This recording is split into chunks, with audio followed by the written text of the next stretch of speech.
American Water Polo.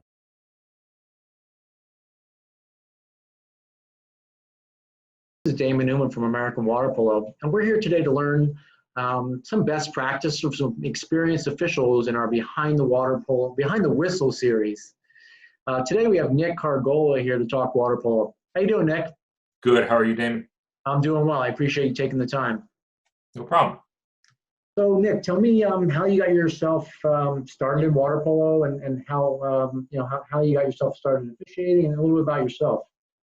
Yeah, so it was an interesting story. So I was actually taking, this was after high school, after college. There was no water polo at my high school or college. And so I didn't know anything about water polo, right? So it was an Olympic year. So this would have been 2008 must have been. I was taking some sort of park district sort of swimming stuff.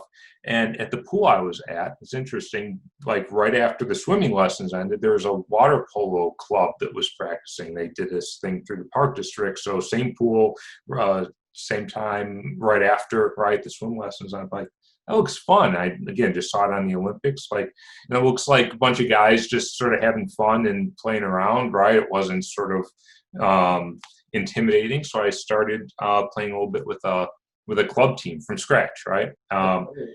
Went to a tournament and was recruited from the table by Perry. It's interesting. It was actually the second tournament. The first one was I was working the table for the club, right, on an off game or whatever. And so, I think it was a bunch of like pretty older officials, like gray hair guys officiating, right? And Perry started talking to me about officiating. A secret, by the way, is Perry, the Illinois sort of assigner, likes to recruit people from the table. So Right. that's a little secret. That makes sense, right? That's where people get their, you can see if people are getting the game or not. But so the first time I was like, it looks like a lot of pressure, right? There are guys, there's a master's tournament, right? So there are guys yelling at the officials like, I don't know about this. So that was that. The next tournament, same thing. I was working the table and there was a younger officiating crew, right? So I could identify a little bit more with the officials. I'm like, you know what? I think I might be able to do that. So I did. I joined and started, signed up for like the high school season, and that turned into doing age group stuff, going out to Junior Olympics, right? And sort of over the next 12 years or so, I've kind of built my skills, and it's been quite a fun ride. Yeah, that sounds great. I know that Perry, has recruited people and like yourself who don't necessarily have water polo experience per se. So, having played water polo, certainly gives you a different perspective of the game when you come into officiate, right? Yes. But not having played water polo as well also gives you another level of perspective. Yes. Yeah, so that's that's an interesting way. Maybe in some future interviews I'll add that question, right? Yes. So tell me a little bit about, you've obviously been officiating for a number of years. What are some of the things you typically do when you arrive on deck for a game? Yeah, so I just start by looking around, right? So looking for sort of red flags that would be a problem, during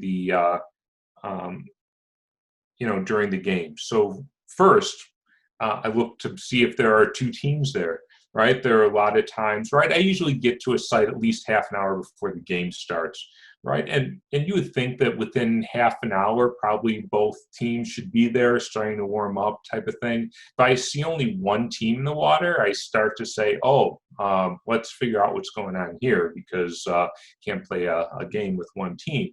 And so Right. sometimes, I try to get that story, right? Is someone delayed? Is the game going to start late? That sort of thing. So that's one of the things. Certainly I look at the pool layout and starting to think about, right away, how are we going to officiate this pool, right? Is it sort of are there obstructions that I need to think about? Is the pool just set up? Are the cones out? Are the goals in? Are there, are the goals right?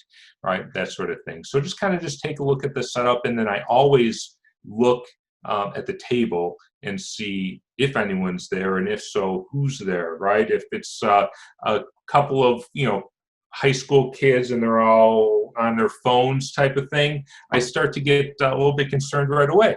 But usually, regardless, I start a conversation with the table, just seeing if they're comfortable with everything, right? You'll learn quickly as an official that table mistakes are very difficult to correct, right?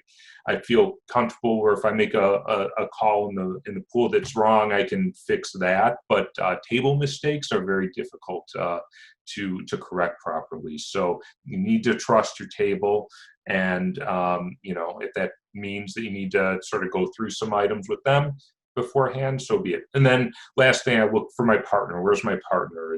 They're ready.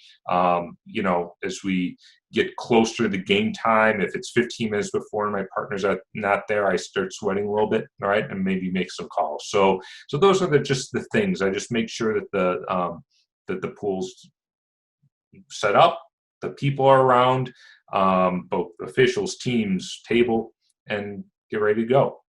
Yeah, I think that's those are all really great pieces of advice. The one I would take away, really, for me, when I officiate and maybe thinking about some younger officials, is you're right. And I've sat on so many desks, whether it's a CWPA event, working the table, or even just observing, is just making sure that book is right, because like you said, you can, the game is so where the flow of the game happens and a mistake happens, there can be a correction, but the book is wrong, and it's hard to recall number 10 ahead of 3 exclusions. It's it makes things that much more challenging. I'm sure you've been in situations like that.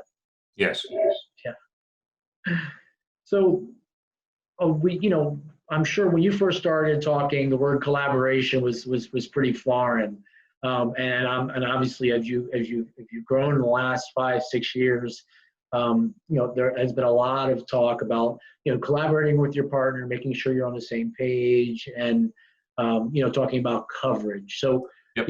When you are, what does that look and sound like when you talk to your partner about working on coverage, and what does that collaboration generally sound like? Right. So what I would say is, like, advice for sort of younger officials, for example, right? We'll start with that. I would say that it's actually a common. It's common for younger officials to follow the ball, right, and not really think about this collaboration. It's just natural, and I would say that younger officials should just get into this habit of finding 3 pairs, the closest 3 pairs type of thing. There are coverage diagrams that's going to be part of pretty much any training, and really just making sure that your 3 pairs are covered, right? That's sort of basic collaboration. And before we get into sort of the more advanced stuff, I mean, let's make sure that we're not just like watching the ball go back and forth. I know that sometimes a pair can get boring and you want to sort of look elsewhere, but it's really important just to keep an eye on your 3 pairs pretty much at all times. Okay, so that's sort of 101. I would say 201 is as I got further along in officiating, being able to understand that there are some pairs, right? Let's say I'm on one side of the pool. There's I need to look at the center position, but there's something off to my left that really should be mine if you look at the diagrams, but I don't want it right now because I need to focus on something else. Right. Getting that collaboration with a partner is important because you need to say either through, if you have radios, you can call it in, or if you, just through these pregame collaborations, you can say, hey, if I point to this area to my left, right, the four spot or whatever, I need you to take that because I'm focused on something else. And so that's where you get to the 201 and 301 sort of levels of collaboration where, maybe you've for times open up to having more than 3 pairs, or asking for help on a certain area, or picking up the center position from the backside because they're turned in a certain way.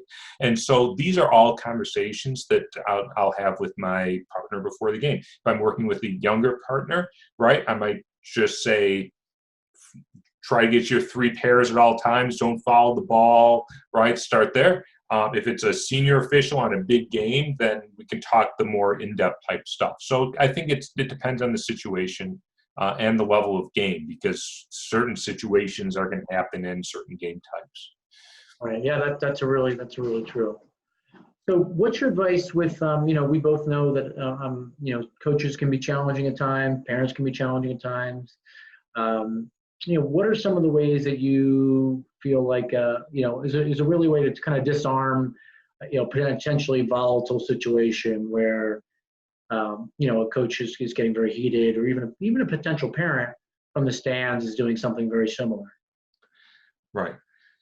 So I think that it's incumbent on officials to sort of be preventative about that stuff in the first place, right? So that's a skill that you'll learn over many years, and just making sure life in general, right? Yeah, consistency, right? That is the number one thing that coaches really complain about the most, is consistency, right? They think that you're calling, the game one way for the other team than their team. And, I think that, the more that an official team can be consistent with the game, the less just noise you tend to get. But some is inevitable, right? It's a judgment call game. There's always going to be disagreements. So when things start getting heated, I think it's important just to have human conversation, right?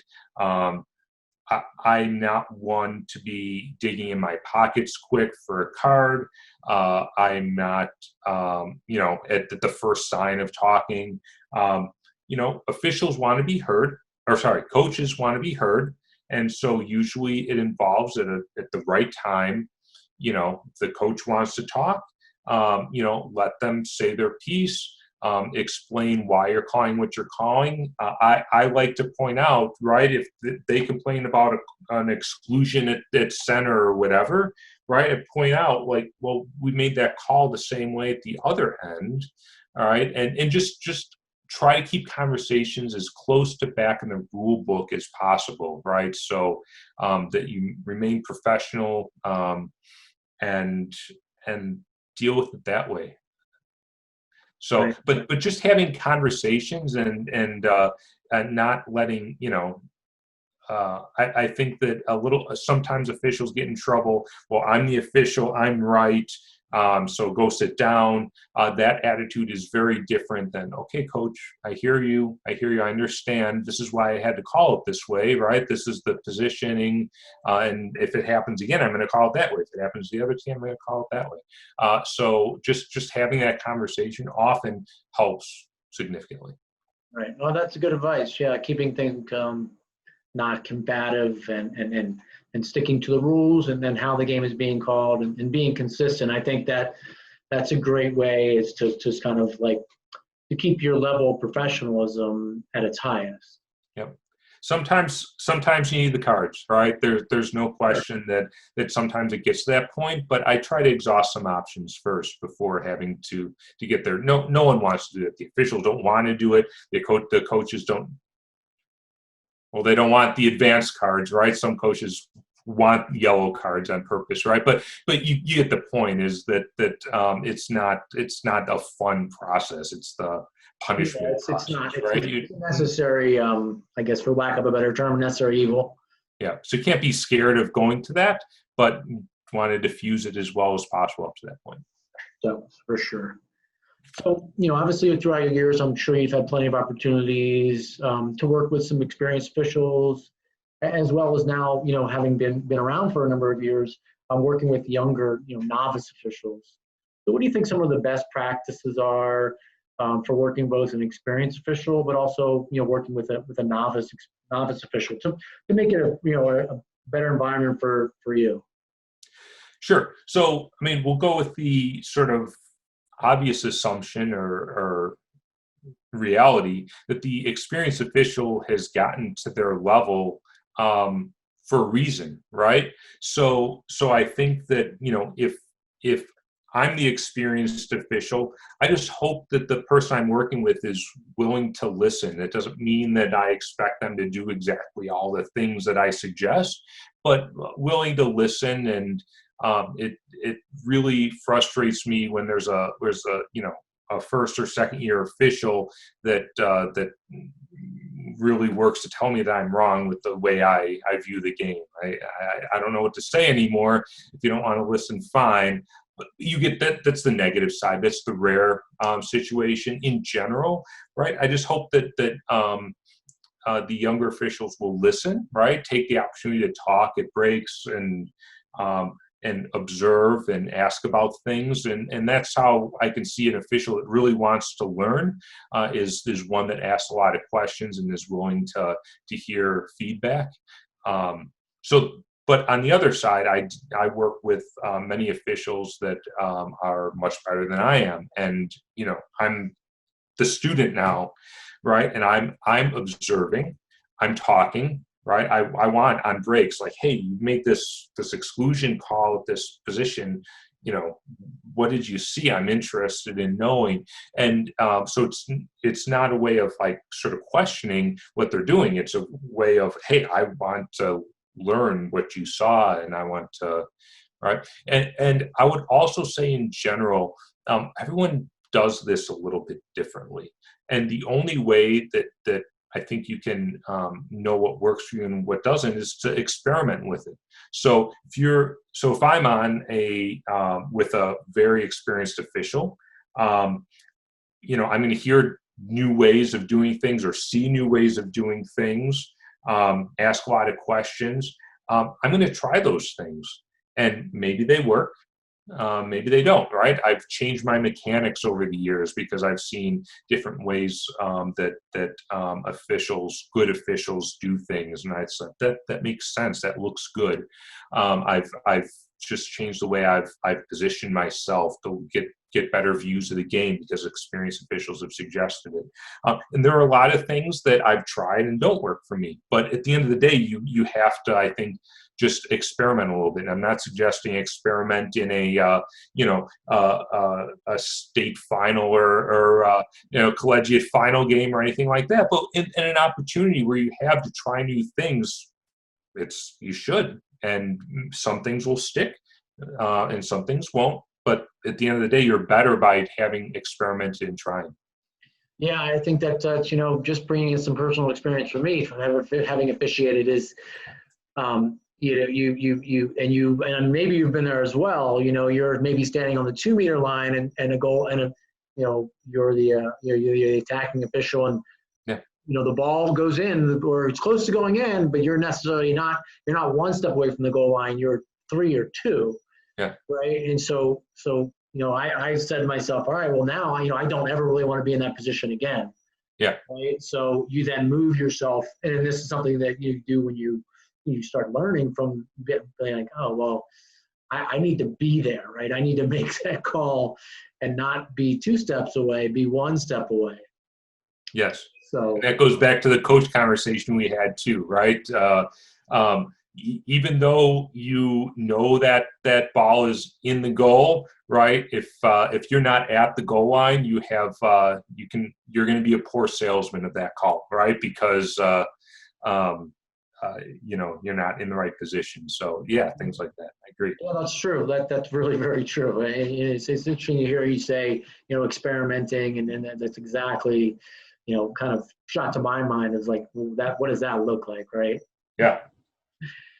Yeah. So, we both know, and everybody knows, that water polo is a challenging sport to officiate. In your opinion, for yourself, what's the toughest part of the game to officiate, and why? Yeah. So I think the easy answer is the center position, just because so much is happening there. Understanding sort of when the physicality is sort of normal play versus sort of overly rough is tough. There's a lot of white water often, right, in a top level game, so it is naturally harder to see what's going on under there, and it's just a lot of movement. So I find the center position always a challenge, and again, I think that a lot of people are going to say that. But one of the things that I've just noticed, especially in the last several years, I've just been sort of clued in on a little bit more, is the transition, right? Little actions in the transition could end up, it's almost like the butterfly effect, right? Lead to significant changes in advantages later in the possession, right? So, for example, in a counterattack, a little pullback. I see a little pullback in set, and I say, "Oh, well, that's away from the ball. The ball is progressing. I'm not going to call that because of advantage." 4, 5, 6 strokes later, the only person that the ball, the ball could go to is the guy that got pulled back and is now out of position. You know what I'm saying? So now we're in a position where I made the decision not to call that pullback for advantage. Now I see that it is I kind of took away advantage in the end, right? And that's a struggle, right? And that's where if we ever get to a point of doing hockey style delayed penalties, I'd certainly take advantage. But it's really tough in transition, because little actions during that process can really make a big difference in possession. Yeah, I agree with you, and especially on the higher level games you get to, the more that becomes, like you said, inevident, where that advantage is going to be gained, because these men and women are big and strong and fast. So Yeah. and it's, but yeah, I mean, I completely agree with you, and that I've done some games where you really because guys are pulling right away, and you can get yourself in a situation where if you don't see it first, you're like, oh, that's an exclusion. You're like, actually, no, that's an offensive, right? Yes. Like if you're late to it, oh, that's an obvious exclusion. It's like, well, no, you missed what happened 2 seconds before, and someone either gets hurt, or you like you said, the advantage is gained. Right. So that's a really nuanced way of looking at the game. So I think that I appreciate that. So what are some of the ways that you've had the opportunity to do some professional development, kind of further your knowledge in the game, and how did you improve as an official? I mean, obviously there's a lot of resources out there. So just tell me a little bit about what your experience has been.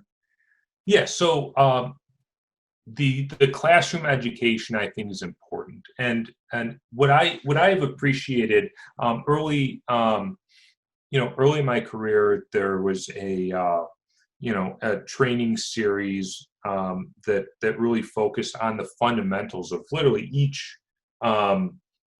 rule in the rule book, why it's there, what the sort of high level concept was. It's very classroom, but I think that when you understand that an exclusion just as a concept, right? You've sort of taken a player out of the game, so you're being taken out of the game for possession type of thing, right? These sorts of why did the rule exist?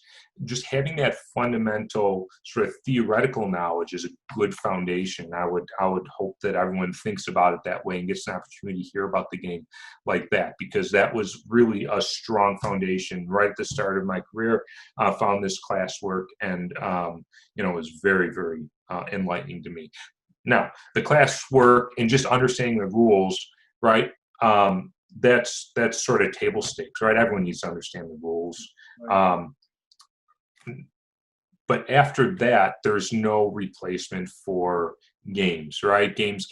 And I think that there's an argument about quantity versus quality of games, and I think that both are necessary. I think you need the quantity because weird things come up in any quality game, right? And you just need sort of that breadth of experience to see those weird situations that have come up, to have a good forum to try experimenting, right, as we talked about before. So having quantity is important, but quality is important too.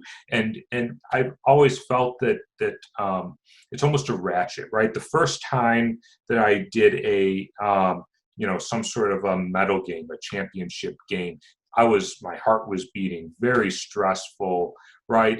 This is a big deal. I was sweating, and it was just very stressful. And I did the game. It worked out well. The next time I did that level game, it's like, oh, I've been here, done this before. This all good, right? Let's get this over with. I want, I'm ready to do this. And every level you step, like I felt this. I can't speak in general, but for me, then I step to like a harder game, right?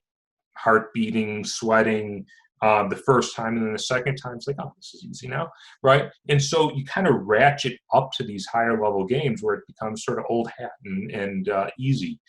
So you need that quality too, so that every so often you're kind of pushing your boundaries with the levels of games, stressing yourself anew, right? And learning to cope with that. And then it becomes easier to do anything at that level or below going forward.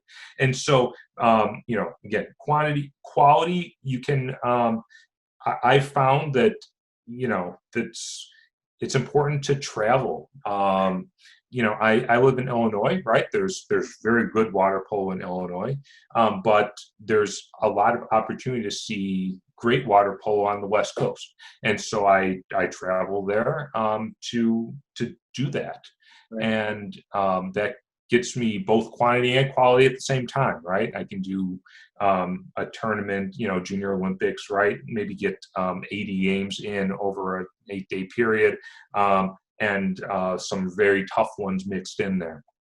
So that's been important. I've probably done Junior Olympics 9 times now, and I get a lot out of it every time.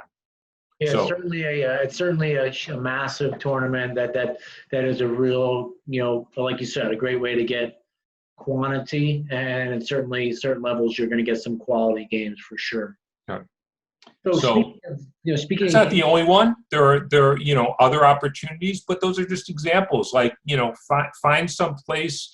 It may take a little bit of effort to get there, but find a place to really practice your craft at at sort of levels that are beyond what you're used to where you are. Right.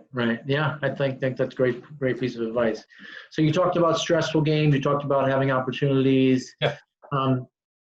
Can you recall a game that you that stands out as memorable? Obviously memorable isn't good, or memorable isn't like something that happened that you kind of learned from it, and then why was it memorable? I guess. Yeah. So the one that stands out to me because it was just a cool experience is many years ago, I was out on the West Coast and did some 10 and under polo, right? And which is a fun experience, right? It's kind of intense at the highest levels. I'll be honest with you. You learn a lot, and clubs. A lot of those real big clubs are the ones that do have those 10 under teams, right? Right. And so I remember I was learning 10 and under at the time because it was just a different thing for me, and watched, some teams develop, and it was very cool, and saw a team win the championship, and it was as clearly as big to them as it was, to an 18 and under team, right? It's like, this is a championship. This is a big deal. So, I was working, those games. I think I did their semifinal, which was very tough, and saw them win the championship. Awesome. Fast forward 4 years later, I ended up on a tournament where those 10-year-olds were now 14 and under, and I was officiating this tournament. I remember these kids as 10 and unders now have developed into, this 14 and under team, which was also a similar powerhouse. And I watched them through this tournament, and I was on like a very tough semifinal and a final with them, and they won sort of the 14 and under national championship. And it kind of just reminded me, like, the full circle of water polo. It's like, man, so I saw these kids as they were, kind of getting going in their, clearly these are 10-year-olds that have already played for several years. I don't want to say they're just starting in water polo, but I'm just saying that, like, this is the start of their tournament careers, right? And all the excitement there. And now, like, they're 14 and the excitement's still there, and just the development into excellent players is still there. It was just a great journey. So that was the most memorable. Clearly, there have been like really tough big games, but I mean, that was a very cool experience. Yeah, that sounds like it was a pretty, to see the progress. I'm sure it was tremendous for you, and obviously eye-opening, and had some impact on you. Yes. So one final question: if you were to say, give yourself some pointers, so you first starting out, having the knowledge and experience that you have now, what would be a couple pointers you would give yourself, I guess, 12 years ago, right, when you first started, to focus on things and to avoid some kind of do's and don'ts? Yeah, so I would say that that do's, just make sure that the stuff that you can nail down without experience is done.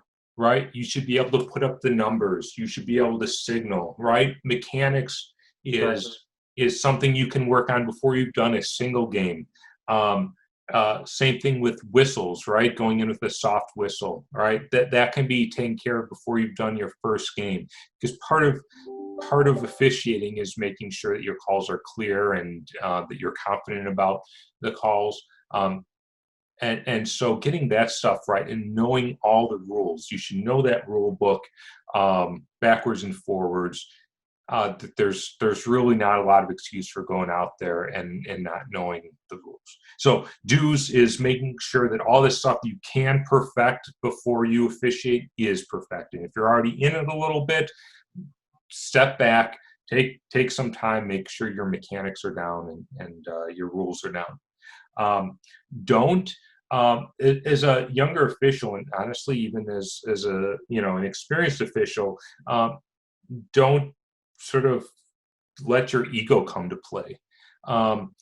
Some people make mistakes, and you're gonna just make more mistakes as a younger official.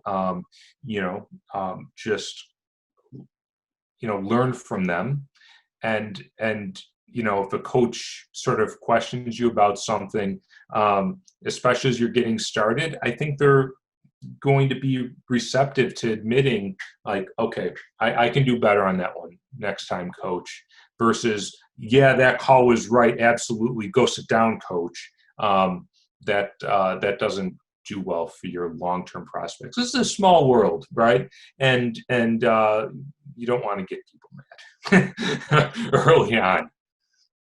So I would say those are some of the do's and don'ts, and obviously the do is listen. There are going to be more experienced people than you always, right? And I think just being able to listen to feedback, understand that you have some things to learn is important. Yeah.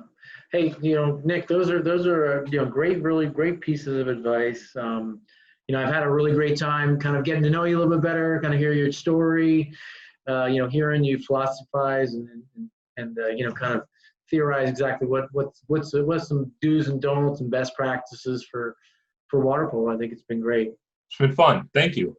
Yeah. Well, this is Damon Oom from American Water Polo, and I really appreciate you taking the time for our Behind the Whistle series.